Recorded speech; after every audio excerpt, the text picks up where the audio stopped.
Hello everyone. आज की video में हम बात करेंगे 555 टाइमर आईसी के बारे में। कैसे हम सर्किट्स में आईसी का यूज करेंगे, कहाँ कहाँ इसका यूज होता है, टाइम कैसे सेट करेंगे, सब कुछ इस वीडियो में जानेंगे। तो चलिए वीडियो को शुरू करते हैं। सबसे पहले मैं आपको बताता हूँ कि इसे 555 आईसी क्यों कहते हैं। क्योंकि इसके अंदर तीन 5 किलो ओम के रजिस्टर्स लगे होते हैं। ये तीनों रजिस्टर्स वोल्टेज डिवाइडर का काम करते हैं और आईसी के अंदर 2 कंपैरेटर्स और एक फ्लिप फ्लॉप होता है। हम आईसी के इंटरनल सर्किट के बारे में भी नहीं सीख रहे हैं। इस वीडियो में हम केवल प्रैक्टिकली आईसी को यूज कैसे करना है वो समझ रहे हैं। सबसे पहले हम आईसी के पिन डायग्राम की बात करेंगे। 555 टाइमर आईसी एक 8 पिन की छोटी सी आईसी होती है। अगर हम आईसी को इस तरह होल्ड करें कि जो डॉट है आईसी के ऊपर वो अपर डायरेक्शन में हो, मतलब ऊपर की तरफ हो, तो फिर हम लेफ्ट साइड से नंबरिंग शुरू करते हैं, जैसे आप स्क्रीन पर देख रहे हो। अब हम थोड़े पिन्स के बारे में जान लेते हैं। स्क्रीन पे आपको पिन्स और उसके आगे उनके फंक्शंस दिख रहे हैं। मैं एक एक करके आपको एक्सप्लेन करता हूँ कि ये पिन्स कैसे काम करते हैं और इनपे कैसे कनेक्शंस करने हैं। पिन 1 ग्राउंड पिन होती है, जहाँ पर बैटरी का नेगेटिव टर्मिनल कनेक्ट करता है। पिन 2 ये ट्रिगर पिन होती है, मतलब टाइमर को कब स्टार्ट करना है इसके लिए हम पिन 2 पर स्विच कनेक्ट कर सकते हैं, फिर सिग्नल देते हैं। आप वीडियो को लास्ट तक देखिए, आपको जब हम इस पे एक प्रोजेक्ट बनाएंगे उस पर आपको समझ में आ जाएगा कि पिन 2 को कैसे यूज करना है। पिन 3 से हम आउटपुट लेते हैं। यहाँ पे हम एलईडी वगैरह, जैसे कि अगर एलईडी ब्लिंक करवाना चाहते हैं तो हम एलईडी यहाँ पे कनेक्ट कर सकते हैं। ये हमारी आउटपुट पिन होती है। पिन 4 को रीसेट पिन कहते हैं। इसका यूज आईसी को फोर्सली बंद करने के लिए किया जाता है और इसके लिए हमें एक पिन को वीसीसी से कनेक्ट करना होता है। तो आपको ये याद रखना है कि हमने जो पिन के बारे में पढ़ रहे हैं उनको कैसे कैसे कनेक्शन करना है। अब आती है पिन 5। ये कंट्रोल वोल्टेज पिन होती है। ये पिन ऑप्शनल पिन होती है। अगर हम इसे कनेक्शन ना भी करें तो भी हमारी आईसी काम करेगी। यहाँ पे अगर हमें कनेक्शन करना भी होगा तो हम यहाँ पे कैपेसिटर ऐड कर सकते हैं और कैपेसिटर का एक टर्मिनल हम पिन 5 पे और दूसरा टर्मिनल हम ग्राउंड पे कनेक्ट कर सकते हैं। बेसिकली जो कैपेसिटर होता है वो यहाँ पर फिल्टर का काम करेगा, हमारे आउटपुट को फिल्टर करेगा, क्लियर करेगा। पिन 6 की अगर हम बात करें तो पिन 6 हमारे थ्रेशोल्ड पिन होती है।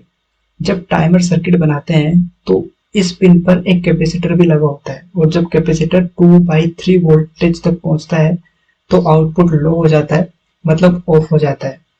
2/3 वोल्टेज का मतलब है जैसे आईसी के अंदर 3 रजिस्टर है तो R1 प्लस R2, मान लो 3 रजिस्टर है R1, R2 और R3। तो जब R1 प्लस R2 के बीच का जो वोल्टेज है वो टोटल वोल्टेज का 2/3 होता है। पर इस वीडियो में हम इंटरनल वर्किंग की बात नहीं कर रहे हैं, इसलिए मैं इसको डिटेल में नहीं जाऊंगा कि 2/3 वोल्टेज क्या होता है। आपको बस इतना याद रखना है कि जो हमारी पिन नंबर 6 होती है वो थ्रेशोल्ड पिन होती है। यहाँ पे हम एक कैपेसिटर कनेक्ट करते हैं। पिन नंबर 7 की बात करते हैं। ये डिस्चार्ज पिन होती है जो कैपेसिटर को डिस्चार्ज करती है।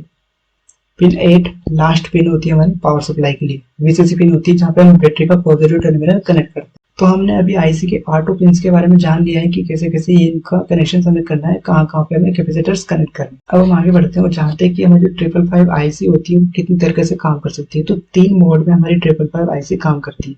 पहला अस्टेबल मोड, दूसरा होता है मोनोस्टेबल मोड और तीसरा होता है बाइस्टेबल मोड। अनस्टेबल मोड में क्या होता है, ऑटोमेटिक ऑन ऑफ होता है, मतलब हमें यहाँ पे कोई एक्सटर्नल फोर्स या ट्रिगर करने की जरूरत नहीं होती। यहाँ पे ऑटोमेटिक अगर एलईडी ब्लिंक करवा रहे हैं तो वो ऑन ऑफ होती रहेगी। ओके। मोनोस्टेबल मोड में एक बार ट्रिगर करना जरूरी होता है। यहाँ पे एक बार ट्रिगर करेंगे तो एक बार ऑन ऑफ होगी। उसके बाद अगर दूसरी बार फिर से हमें ऑन ऑफ करना है तो उसके लिए हमें फिर से दोबारा ट्रिगर करना पड़ेगा। यहाँ पे हम स्विच कनेक्ट कर सकते हैं, जैसे कि अगर हम स्विच प्रेस करेंगे, जैसे ही स्विच को प्रेस करेंगे टाइमर स्टार्ट हो जाएगा और एक पीरियड के बाद बंद हो जाएगा ऑटोमेटिक। इसके बाद अगर दोबारा टाइमर स्टार्ट करना है तो फिर हमें दोबारा क्लिक करना होगा। तो इसे हम मोनोस्टेबल मोड कहते हैं, मतलब एक बार ऑन ऑफ। इसके बाद थर्ड मोड बाइस्टेबल मोड। इस मोड में हम 2 स्विच का यूज करेंगे। एक स्विच का यूज हम ऑन करने के लिए यूज करेंगे, दूसरा स्विच का यूज हम ऑफ करने के लिए करेंगे। तो इस तरह हमारी जो 555 टाइमर आईसी होती है वो 3 तरीके से काम करती है, 3 मोड में काम करती है। अनस्टेबल मोड में काम करती है, मोनोस्टेबल मोड में काम करती है और बाइस्टेबल मोड में काम करती है। अब सबसे पहले हम अनस्टेबल मोड की बात करते हैं, इसको थोड़ा सा डिटेल में समझते हैं कि कैसे काम करता है। यहाँ पे हम एक प्रोजेक्ट बनाते हैं। सपोज करते हैं कि हमें एक आईसी का यूज करके 555 आईसी का यूज करके एलईडी ब्लिंक करवानी है, ठीक है।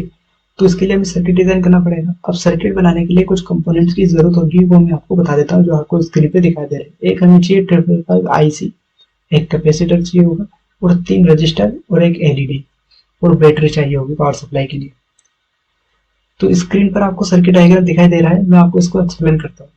पिन 1 को ग्राउंड से कनेक्ट किया हुआ है और पिन 8 को बैटरी के पॉजिटिव टर्मिनल से।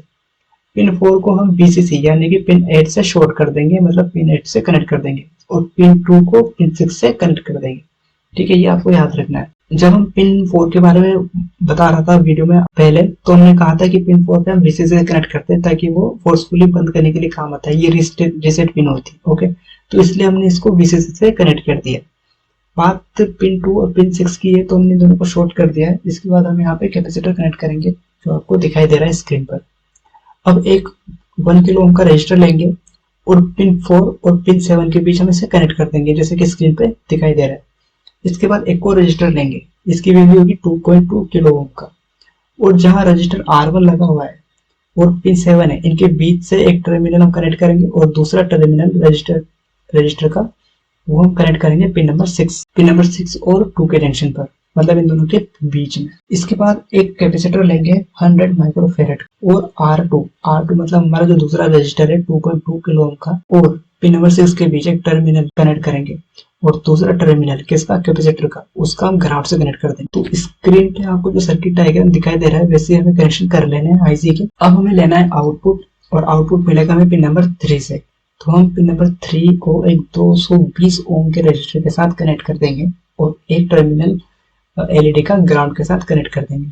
तो ये हो गया हमारा सर्किट रेडी, और ये कंडीशन है अभी अनस्टेबल कंडीशन। इसका मतलब जब हम इसे चला के देखेंगे तो हमारी एलईडी ब्लिंक करना चाहिए। ओके, तो मैं इसको एक बार सिमुलेट करवा के दिखा देता हूँ कि हमारा जो सर्किट है वो काम कर रहा है या नहीं। तो हमारी एलईडी ब्लिंक कर रही है। अब प्रॉब्लम ये है कि आपको कैसे पता चलेगा कि कितने ओम का रजिस्टर यूज करना है, कितने फेरेड का कैपेसिटर यूज करना है। देखो, अनस्टेबल मोड में जो हमारा टाइमर वो रजिस्टर्स पे और कैपेसिटर्स की वैल्यूज पे डिपेंड करता है। जैसे हम कम ज्यादा अगर रजिस्टर्स की वैल्यूज को रखें, उसी तरह से हमारे जो टाइम डिले है वो भी जनरेट होगा। ठीक है, तो इसका कोई अल्टरनेट तो ऑप्शन है नहीं कि एक फॉर्मूला है जिससे हम तीनों की वैल्यू को कैलकुलेट कर सकते हैं। ओके, तो या तो आप ऑनलाइन साइट का यूज कर सकते हो। ऑनलाइन साइट पे जाके आपको टाइम के हिसाब से आप रजिस्टर्स की जो वैल्यू रखते हो उस हिसाब से आपको टाइम मिल जाता है कि इतने वैल्यू पे आपको इतना टाइम मिलेगा। ओके, तो आप ये ऑप्शन यूज कर सकते हो। हमारा जो टाइम डिले होता है वो इन्हीं 3 पर डिपेंड करता है।